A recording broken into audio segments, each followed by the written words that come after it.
formulate findings, you know, and those are potentially subject to change. Does that mean, because there might be new data later, mean we should refrain from making determinations? Well, I think not.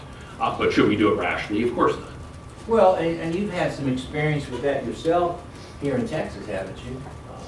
Wasn't there a case that went all the way to the Texas Supreme Court in which you acted as an expert and you testified, I don't know, you didn't testify, I think it was, you did this by affidavit, I think, where there was a summary judgment. And your opinion was that it was a fire that was caused by a halogen lamp in a room. And the other side obviously did not agree with that.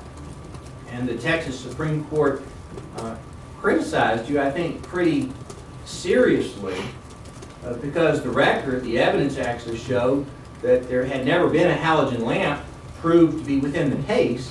Therefore, it was unreasonable for you to be offering an opinion that a halogen lamp did that. And I'm not here to get into the details of that, but to point out that I see that. I want to point out that looking back at people with a lack of information can be dangerous, can't it? Yeah, there was data, there was information that indicated that there was a halogen lamp. Well, we can disagree about that. The Texas Supreme Court wrote an opinion that disagreed with you. My point is, I like your opinion. I'm not quibbling with your opinion. I want to make it clear that your opinion is one of undetermined at a 20-year hindsight. And I'm assuming that you're not in great dispute. You have some details of the dispute. That these people did the job that they did, working as best they could with the standards as they existed at that time. I think we'll differ on that.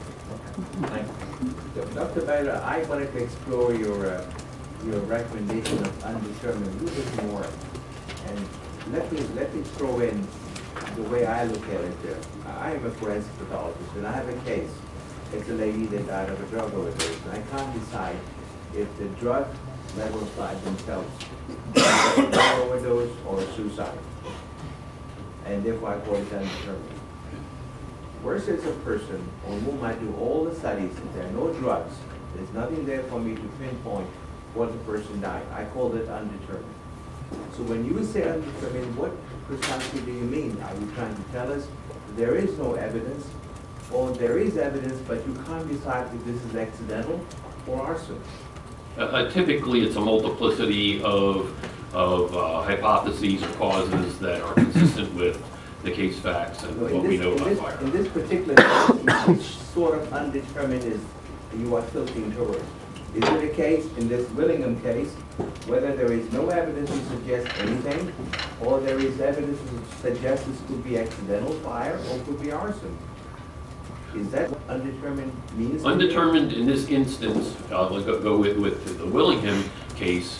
On the stand, the investigators acknowledged that there were other potential causes that they could not eliminate. Such as what? The two that were brought up were child fire setting, and the other was an intruder. And they said that they couldn't exclude those. If they said it was possible. Well, that's what it means to not be able to exclude it. It's possible. That's what it means.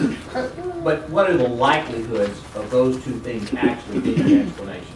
That is not part of the discipline of fire investigation in the 80s, and it isn't now. But it might be something the jury could do.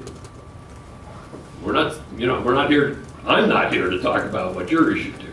Not something I'm here to talk about. I'm here to talk about fire investigation, and probabilities are not a part of. So the only two unexcluded causes that you're specifying are that a child did it and that an intruder came in and set a fire. Those are the two that they acknowledged. Well, they were asked specifically, is it possible?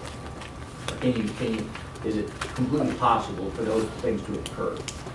They acknowledged that those were two possible causes, that they were possible. That meaning, in my parlance, cannot be excluded, cannot be eliminated. But in their parlance, weren't they very clear though that they thought that those two scenarios, given their understanding of all the facts, were extremely unlikely scenarios. Fires are unlikely scenarios. It's unimportant whether they regarded them as highly unlikely or not. The discipline is elimination or not. That is, they are inconsistent with the case data, they are inconsistent with what we know about fire, or they're not.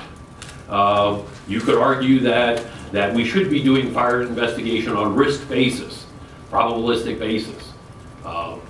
You know, maybe that someday will be the way fire investigation is done. I doubt it, but that's never been the methodology of fire investigation. It's one of eliminating causes to come with a unique cause that's consistent with what we know. Other than And imperfect knowledge at that. Other than the defense attorney speculating that those two scenarios happened, did you find any evidence whatsoever in the case to support that an intruder came in and set that fire? No, and I mean, I can see that, you know, we're trying to conflate what they were willing to acknowledge with what exists. I mean, the room of origin in the Willingham case was shoveled out the window and the pile of debris was never examined. Well, how can you eliminate accidental causes if you're not going to even look at the remains of the contents of the room? It's not going to happen. I bring up what they acknowledge because, frankly, what they acknowledge is sufficient. The fact is that in their investigations, you know, there were things that they didn't do that should have been done, which would, you know, have allowed, you know, determination of the efficacy of other potential hypotheses that they didn't even bother with. So it's, you know, let's, you know, you have to eliminate all causes. Once they've admitted they haven't, we're done. Does that mean they did everything else right? No, it doesn't. But it also means that we don't need to focus on it either. Thank you. Let me ask a clarifying question. You're talking about the two possibilities that they acknowledge. Is what you're saying, though, that those two possibilities, you have to assume a hypothetical that it was definitely arson, or definitely a fire that was started by someone. You're just trying to figure out who that was when it started. Or are you including, I mean, there's other explanations besides a human being starting a fire. Is that accurate? I mean, as a general principle, yes. All right, Yeah, those are just two examples that came up in the context of the testimony. Did you feel like an electrical cause of the fire was ruled out in their investigation? Did you feel like maybe they should have had an expert come in and look at the electrical system and see if there was any problem? Yeah. Certainly the documentation of the electrical examination was poor. I mean, all you get is, I looked at the wiring and it was fine. I mean, and obviously no one can second guess you when that's all you do. And you know, is that okay from an investigative point of view? No, that's not okay. When you shovel out a room and put it in a pile outside the window and don't examine it, how can you say that you've examined the electrical system? Because, you know, we have electricity in the walls for a reason, to power things in the room. And you didn't include in the electrical system, you know, any of the electrical appliances in the room. So, I mean, how can you say that you eliminate all electrical causes when you didn't even look at them all? So you spoke to them about that and confirmed that? It was in the materials that you provided. Did you speak to them? Oh, no, I did not speak to any of the individual investigators. I did not think that appropriate under the circumstances. What would be inappropriate about it? It would be inconsistent with the charge that your commission provided me. Did we ever tell you you couldn't speak to them? I don't recall. I don't know that it came up. Well, what I'm hearing earlier is that you say that in any legitimate investigation, the person is going to go out and talk to as many people as possible. What would be inappropriate about talking to the very people you are attempting to express an opinion about their work? It wasn't what I was asked to do. Well, you're the person who can tell us if you need to do it as an expert. Why didn't you ask us? I think we can determine what we need from the record. I mean, I don't feel like I'm not able to make the determination that I made based on the record. Wouldn't you have more confidence if you talked to the person who's actually there and did it? There is no downside to talking to these people. There's no downside. All right, thank you. From an investigative point of view. Right, that's all I want. There are a couple of things that you were concerned with, and you have raised that several times in your reports. One of them was that, according to the fire marshal, he had investigated something like 1,200 and 1,500 arson cases, and the majority of them were arson. And that really bothered me. Then there were a couple of other statements that nearly half the people in the fire died in the fire. And finally, I'm sorry, what was the second one? 50% of people in a fire die. Mortality in a fire is 50%. I don't know that to be correct, and I don't think I would have written it. No, the fire marshal said the same thing during the trial. Gotcha. The third thing is that he opined about the injury patterns, and he suggested that the injuries that Willingham had sustained could not have been accidental. So could you say a little Well, I think more what he about said was they were self-inflicted to confuse the investigators.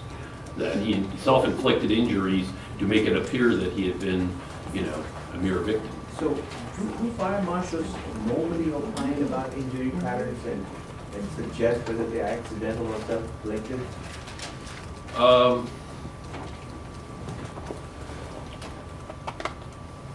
Are we talking now or then, or both? Then and now? Then and now, okay. Certainly, if you're doing a fire investigation now, an autopsy is something you will want to look at if there's a fatality. You will be interested in carboxyhemoglobins, you'll be interested in extent of burns, you'll be interested in, potential presence of alcohol, drugs, what have you.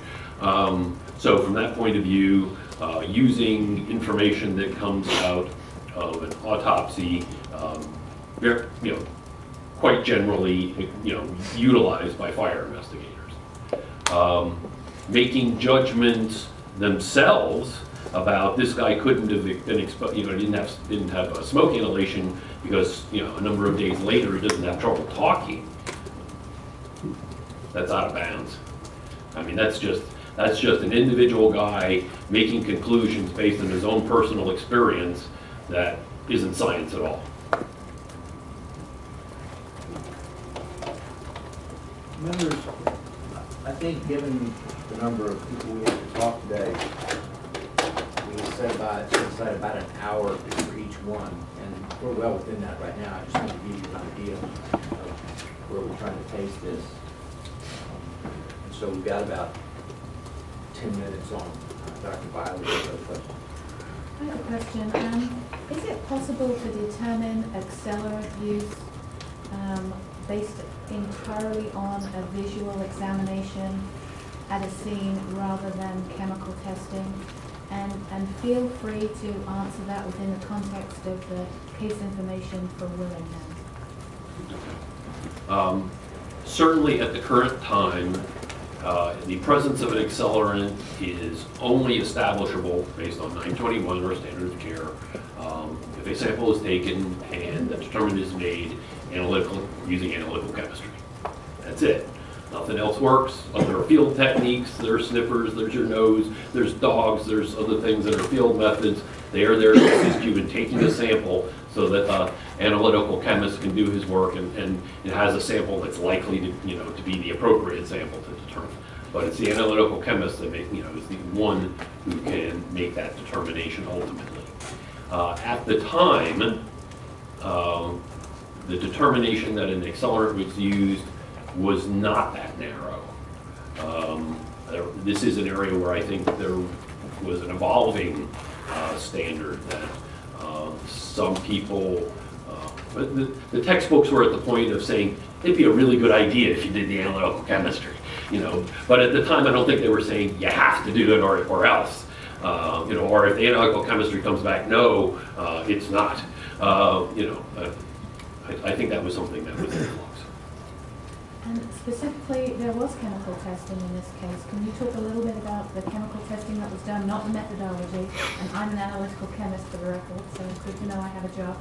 But the type of testing that was done and the fact that there was in fact a positive finding and I believe some negative findings. Can you address that? Right, we're doing Willingham again. Willingham, Yes. yeah. So in Willingham, there, I don't recall the number of samples that were taken, there was a positive for medium petroleum distillate, I believe, or kerosene, something of that nature, at an area at the front door. That was accepted by the investigators as indicative of the use of an accelerant. And my problem with that in this instance is that the front porch had material that was consistent with that, and containers that were there and damaged. So it remained to be determined that it wasn't that material. Or clearly that material could be used by a person, as an accelerant, but that remains something that the analytical chemist doesn't tell you that. They tell you what it is. But the chemical testing that was conducted on other items of evidence removed from other parts of the residence, presumably, was negative. They were. But that negative finding, I assume you would agree, is not a conclusion that there were no accelerants in the house. In other words, the accelerants can be burned up. It is possible to have accelerants used and not find them. That's all. That is the case. Yeah. And doesn't it also depend on how quickly that evidence is collected? I mean, after all, when you're looking for accelerants, you're looking for volatile substances, and if the evidence has been in place for a while, essentially there can be nothing left. Right, timeliness, methods, this business of, I guess, primarily in Willis, of washing the floors first. I mean, help me. I mean, how can you possibly hope to find anything after that? I mean, Dr. Beyler, I just want to make sure I understand you well. What you are testifying today is that you are not saying that this is not an arson. What you're basically saying is that this is an undetermined cause of fire, and it is undetermined because there is insufficient evidence to show that this could have been due to natural causes or accidental fire. And this is because of investigative flaws. Is that what you're saying? well, there certainly are investigative flaws, but we can only make statements about the investigation that was done, right? And if you have a bad investigation, the likelihood of being able to sustain a single cause and exclusion of all others obviously goes down. The better the investigation is, the more likely you will be able to identify one and only one. But the investigator is entitled only to say this is an arson fire after he has gone through the process of eliminating all accidental causes. Having not done that, having acknowledged not doing that, he's not entitled or allowed to proclaim that this is an arson fire. That's an inappropriate professional action. When you have not eliminated the accidental causes or alternate causes, you professionally cannot say it's arson or it's whatever cause you might think it is. Because then it's just, at that point, it's just your personal feelings. And that's not what our profession is about. But supposing he had excluded natural causes and accidental causes, could he then by exclusion call it arson, or he said that's a true arson? The latter part, please? I mean, just because you exclude natural causes or accidental causes of fire, does it automatically mean that this is an arson? Isn't it a burden on the investigator to prove that it is an arson? Well, that is an area which has changed. I think that in the 80s, people did determine that it's arson because it wasn't accidental and it wasn't natural. Today, no. Today, with the scientific method, you have to show that your proposed cause, and you can't just say arson, it's got to be specific, is consistent with all the case data and is consistent with, our knowledge of fire science uniquely, that it is consistent with what we know, everything we know, and everything else is inconsistent with what we know, then you're entitled. That has changed over time. One thing that probably hasn't changed is ultimately when you offer a conclusion, wouldn't you agree that you are offering an opinion? In the context of court, you are certainly offering an opinion. Okay. And would you agree that two qualified experts looking at the same information can hypothetically come to opposite conclusions? It happened. And in fact, it happened in that case with you before the Texas Supreme Court. I don't recall who your expert on the other side was, but I'm assuming he had an opinion, an expert opinion, that contradicted yours, didn't it? It is normally the case in fire cases that when the experts on either side agree, those cases go away. It is only the instances where that disagreement persists, or at least there's someone who persists in that, that the need for formal trials goes forward. Right, because then someone, a fact finder, has to still evaluate the credibility of the two opinions and come to a conclusion about which one they find to be more reliable. Right? And in addition to the judge making his determinations as a gatekeeper rule. Right. And that doesn't mean that one of those experts was negligent and the other one was not negligent, does it?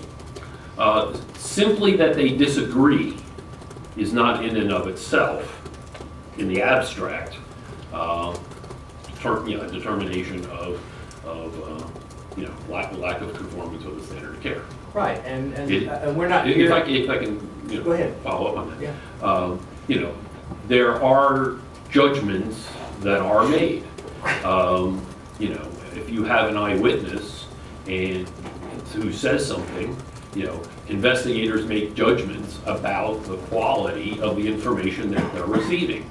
And individuals can differ in their findings about what an eyewitness's testimony means. Okay, and that's a real good example, because there is a lot of subjectivity to the credibility of that witness, to the detail that they provided, and one investigator may give something more weight than another investigator.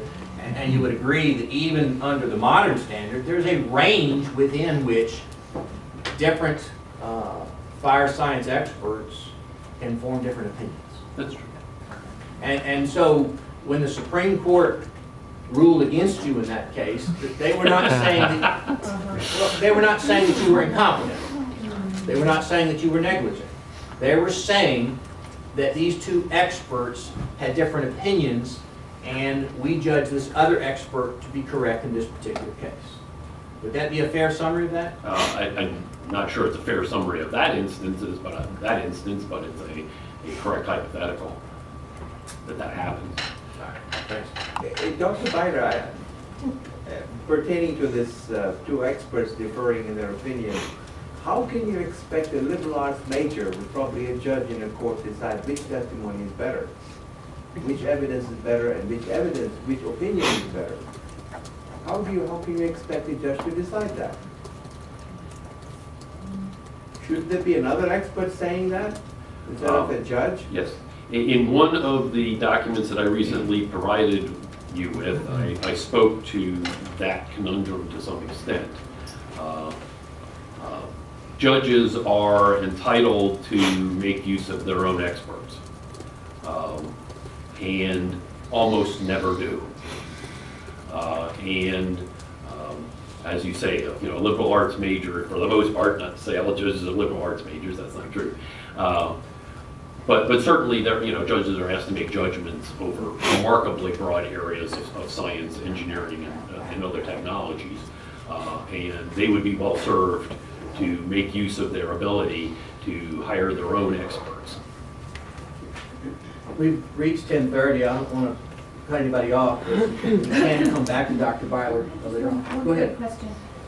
You talked about a great deal in the report and in some of the other expert reports that we have access to about the lack of specificity with some of the visual indicators of arson. patterns, things of that nature. In the Willis and Willingham cases, there was quite a bit of overlap in terms of those visual indicators, is that correct? Yes. Are there any differences that we should be aware of?